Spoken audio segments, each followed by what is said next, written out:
सैयद साहब से कुछ सुनते हैं, सैयद साहब की बरकतें भी हो जाए।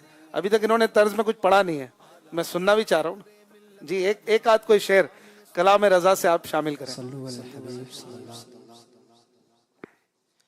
पुल से उतारो राह गुज़र को खबर ना हो, जिब्रील पर बिछाए तो पर को खबर ना हो, जिब्रील पर बिछाए तो पर को खबर ना हो।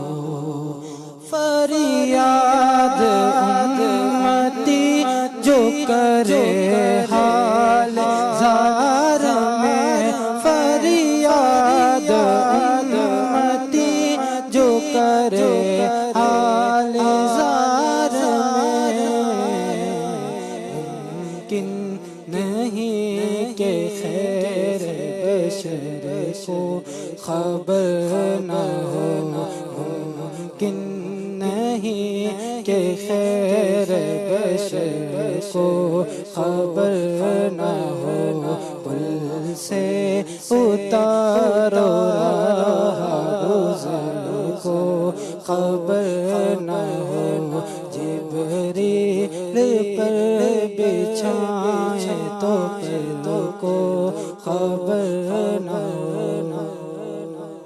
कहिए सुभान अल्लाह, माशा अल्लाह।